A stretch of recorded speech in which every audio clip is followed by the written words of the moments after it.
പ്രവീൺ, ഇപ്പോൾ സദസ്സിന് നോക്കിക്കഴിഞ്ഞാൽ പ്രധാനപ്പെട്ട ഇരിപ്പിടങ്ങളിലെല്ലാം ഭക്തരും പ്രതിനിധികളുമൊക്കെ എത്തിക്കഴിഞ്ഞിരിക്കുന്നു. സദസ്സ് നിറഞ്ഞു കഴിഞ്ഞോ?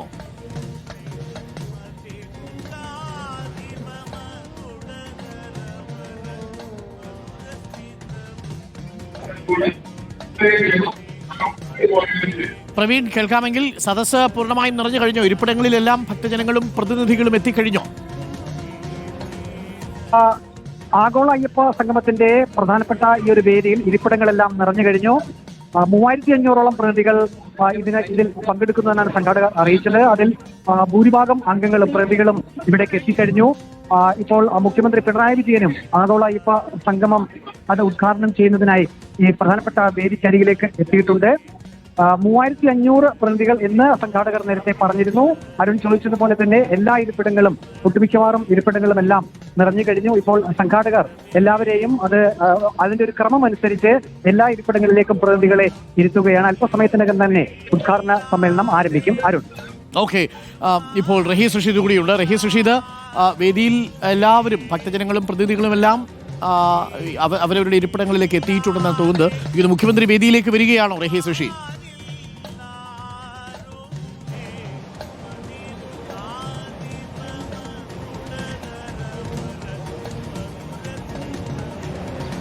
മുഖ്യമന്ത്രി പിണറായി വിജയൻ ഈ വേദിക്ക് തൊട്ടു പിന്നിൽ തന്നെയുണ്ട്. അല്പസമയത്തിനകം അദ്ദേഹം വേദിയിലേക്ക് വരും.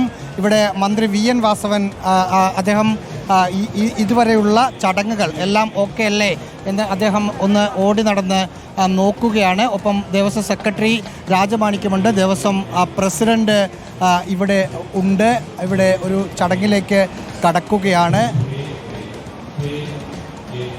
ഓക്കെ, ചടങ്ങുകൾക്ക് തുടക്കമാവുന്നു. ഇവിടെ സീറ്റ് അറേഞ്ച്മെന്റ്സും ഇതിനകം ഇതാക്കിയിട്ടുണ്ട്. എനിക്ക് തോന്നുന്നു ഇത് നടത്തുന്നത് ആചാരപരമായ പരിപാടികളിലൂടെയാണ് തുടക്കം കുറിക്കുന്നത്. ഇപ്പോൾ നിലവിളക്ക് കൊളുത്തിയിരിക്കുന്നു. തന്ത്രി ദൃശ്യങ്ങളാണ് പ്രേക്ഷകർ കാണുന്നത്.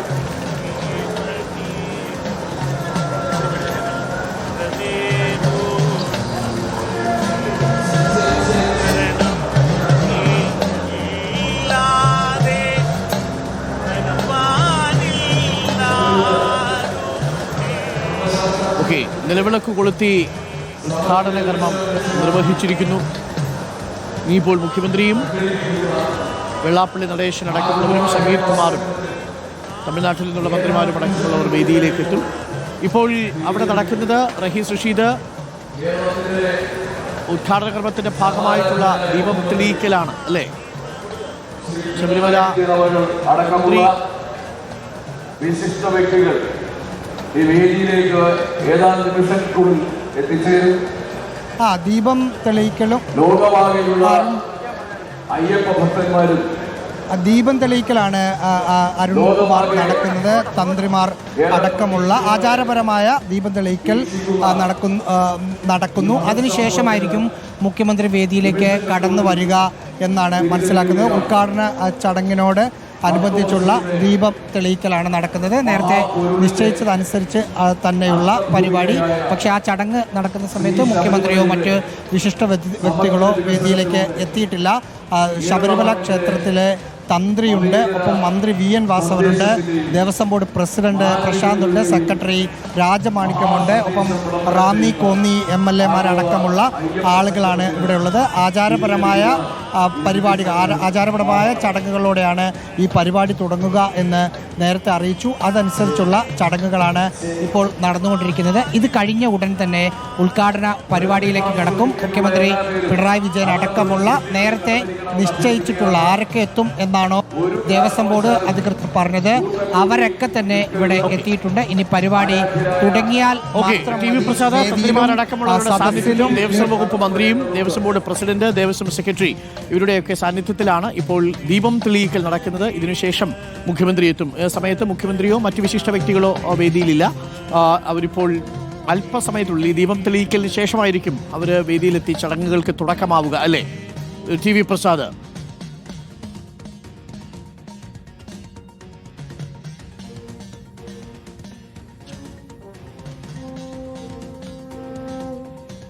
അതേ പ്രധാനപ്പെട്ടവരെല്ലാം എത്തേണ്ടവരെല്ലാം എത്തിക്കഴിഞ്ഞു. ഇതിലൊരു കൗതുകമുള്ള ഒരു കാഴ്ച, ഇവിടെ ദീപം തെളിയിക്കുന്ന സമയത്ത് പ്രതിനിധികൾ കൂട്ടത്തോടെ ശരണം വിളിച്ചു എന്നുള്ളതാണ്. വലിയ ജനക്കൂട്ടമാണ്. ഈ സദസ്സ് ഏതാണ്ട് പൂർണ്ണമായും തന്നെ നിറഞ്ഞു കഴിഞ്ഞു. സമൂഹത്തിൻ്റെ വിവിധ തലങ്ങളിലുള്ളവരെ ഇങ്ങോട്ടേക്ക് ക്ഷണിച്ചു വരുത്തിയിട്ടുണ്ട്. മറ്റ് രാഷ്ട്രീയ പാർട്ടികളിൽപ്പെട്ടവർ, സാഹിത്യ നായകർ, അങ്ങനെ എല്ലാ മേഖലകളിലുമുള്ളവരെ പരമാവധി ഇവിടേക്ക് എത്തിക്കാൻ കഴിഞ്ഞു എന്നുള്ളതാണ് ആഗോള സംഗമത്തിൻ്റെ നേട്ടമായി കരുതുന്നത്. ഒപ്പം ഏറ്റവും പ്രധാനം SNDPയുടെയും NSSൻ്റെയും പിന്തുണ തന്നെയാണ്.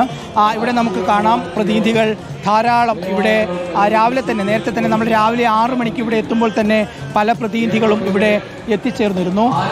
എല്ലാ തലങ്ങളിലുമുള്ള ആളുകളെ പരമാവധി ഇവിടെ എത്തിക്കുന്നതിന് വേണ്ടിയുള്ള ശ്രമം ദേവസ്വം ബോർഡിൻ്റെ നേതൃത്വത്തിൽ നടത്തി എന്നുള്ളതാണ്.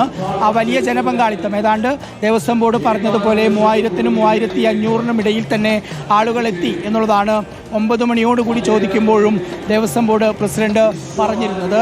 വലിയ ജനക്കൂട്ടം, ഇപ്പോൾ വലിയ ജനക്കൂട്ടത്തെ സാക്ഷിയാക്കി അല്പസമയത്തിനകം തന്നെ KP ജനീഷ് കുമാർ ഇപ്പോൾ നമ്മോടൊപ്പം ചേരുകയാണ്. എങ്ങനെയുണ്ട് മുന്നൊരുക്കം? ഇപ്പോൾ തീർച്ചയായും ആളുകൾ എത്തി, ഭക്തജനങ്ങളെല്ലാം തന്നെ ഈ അയ്യപ്പ സംഗമം ഏറ്റെടുത്തിരിക്കുകയാണ്.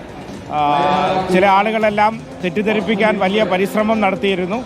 അതെല്ലാം ഭക്തജനങ്ങൾ മനസ്സിലാക്കിയിട്ടുണ്ട്. അതോടൊപ്പം തന്നെ മറ്റ് ക്ഷണിക്കപ്പെട്ട ആളുകളെല്ലാം എത്തിച്ചേർന്നുകൊണ്ടിരിക്കുകയാണ്. ഇപ്പോൾ രജിസ്ട്രേഷൻ കൗണ്ടർ ആളുകളെത്തി അല്ലേ? തീർച്ചയായും രജിസ്ട്രേഷൻ അവിടെ നല്ല തിരക്കുണ്ട്. ആ രജിസ്ട്രേഷൻ കഴിഞ്ഞ ഉടൻ തന്നെ അവരെല്ലാം ഹാളിലേക്ക് എത്തിച്ചേരും. ജനീഷ് കുമാറാണ് സംസാരിച്ചത്. പറഞ്ഞതുപോലെ വലിയ വിജയത്തിലേക്ക് ആഗോള അയ്യപ്പ സംഗമം നീങ്ങുന്നു എന്നുള്ളതാണ് അരുൺ. നമ്മൾ പറഞ്ഞതുപോലെ രാവിലെ 6 മണി മുതൽ തന്നെ ഇവിടേക്ക് പ്രതിനിധികൾ എത്തിയിരുന്നു. അല്പസമയത്തിനകം തന്നെ മുഖ്യമന്ത്രി വേദിയിലെത്തി ഉദ്ഘാടന ചടങ്ങ് നിർവഹിക്കും. ഏറ്റവും പ്രധാനപ്പെട്ട 3 വിഷയങ്ങളിലായിരിക്കും. അതായത് ഇപ്പോൾ TV പ്രസാദ് അവതരിക്കുന്ന ആഗോള അയ്യപ്പ സംഗമത്തിന് തിരിതെളിച്ചിരിക്കുന്നു തന്ത്രിമാർ. ഇനി മുഖ്യമന്ത്രിയും മറ്റ് വിശിഷ്ടാതിഥികളും വേദിയിലേക്ക് എത്തും. അതിനുശേഷം ഉദ്ഘാടന ചടങ്ങുകൾ നടക്കും. തിരിതെളിയിച്ച സമയത്ത് വലിയ രീതിയിൽ അവിടെ എത്തിയ ഭക്തജനങ്ങളും പ്രതിനിധികളും ശരണം വിളിച്ചു. ഇനിയിപ്പോൾ മുഖ്യമന്ത്രിയാണ് ഉദ്ഘാടനം ചെയ്യുക. അതിനുശേഷം മറ്റ് സമുദായിക നേതാക്കളൊക്കെ അവരുടെ ആശയങ്ങൾ പങ്കുവയ്ക്കും. അതിൽ പ്രതിപക്ഷം വിട്ടുനിൽക്കുന്ന സാഹചര്യത്തിൽ വെള്ളാപ്പള്ളി നടേശൻ്റെയും സംഗീത് കുമാറിൻ്റെയും ഒപ്പം മുഖ്യമന്ത്രിയുടെയും ഒക്കെ പ്രതികരണത്തിൽ അതുണ്ടാകുമോ എന്നതും വളരെ പ്രധാനപ്പെട്ട കാര്യമാണ്. ഭക്തജനങ്ങൾ ആണ് അവിടെ എത്തിയിരിക്കുന്നത്. 100% ഭക്തജനങ്ങൾ തന്നെയാണ്. സംഘാടകരും അവിടെ ഇപ്പോൾ തന്ത്രിമാരുടെ സാന്നിധ്യത്തിൽ തെളിയിച്ചു കഴിഞ്ഞിരിക്കുന്നു. ചടങ്ങുകൾക്ക് തുടക്കമാവുകയാണ്. 9:30-നാണ് ഉദ്ഘാടന ചടങ്ങ് നമ്മൾ നിശ്ചയിച്ചിരുന്നത്. ഇപ്പോൾ സമയം 9:40-ആയി.